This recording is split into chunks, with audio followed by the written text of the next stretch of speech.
it wasn't expected that the ban would be lifted, but the social media ban that was imposed over the weekend is or can't be studied in the same way that one did with similar bans that took effect after the Digana violence in March 2018, and a much longer one, and Sri Lanka's longest in May 2019 after the Easter Sunday attacks late April.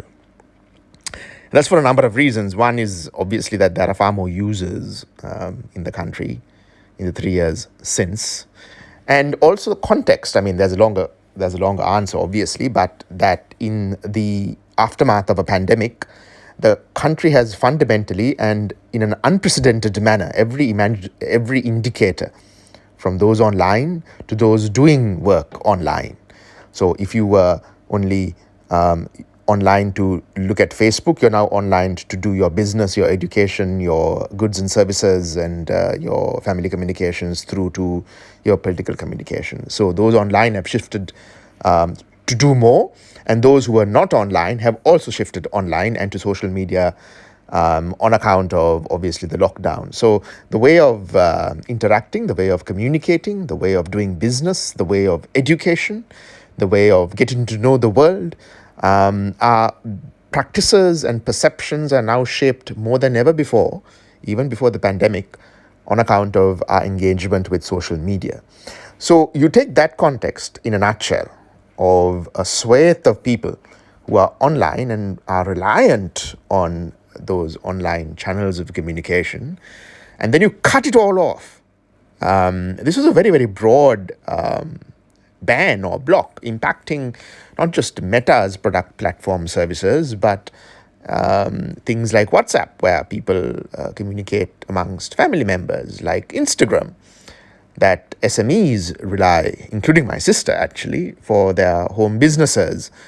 And you are cutting off the lifeline for individuals who are struggling already to survive on account of the severe shortages of you know what, and I don't need to articulate that part. So in addition to all of that, the existential crises and the challenges, you now take away the fact that they can even get orders, they can communicate, they can talk to customers, they can talk to friends, family, they can get stuff from schools and universities. And the third element to this is that, to cut it short and in a nutshell, that this ban occurs at a time when, quite frankly, in my life of studying social media, and I suppose I have the longest gaze in the country of anybody. I started on the 26th of January with the Facebook pages of Sarath Fonseca and Mahinda Rajapaksa at the time, and I've studied it unbroken since in the political circles. There are unprecedented things happening. One is, of course, the president shutting off the comments, but every single post of the first family and the extended family, and every single post of the government is being ratioed, is facing hostility, is facing anger. And if I studied it the way I did for my doctoral research, it's multi-center. There's no one person, group, entity, party that is galvanizing that. It's people power throughout the country.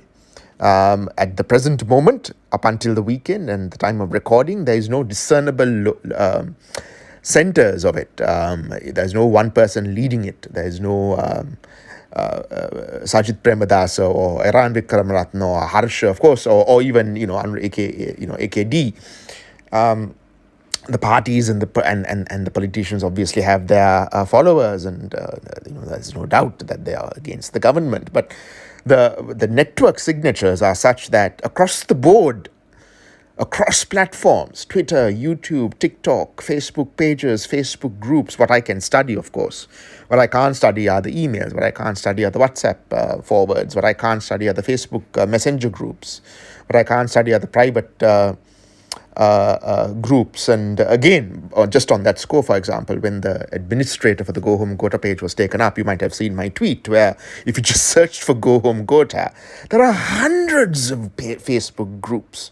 And my point was that the police are going to have their hands full if they want to arrest every one of those administrators. I mean, it's gone beyond the point where the SIS and the government state intelligence services and any kind of social media block can contain, control, or curtail. This is an extraordinary data signature amongst the people. Now, does that give rise to volatility in the future? Does that give rise to instrumentalization by a party political entity in the future? Yes, yes. I'm not saying that these things are going to last. But it's an extraordinary, unprecedented data signature in an extraordinary, unprecedented context, coming at the fag end of an extraordinary time for the global community as a consequence of the pandemic, and very different to 2019 May and 2018 March.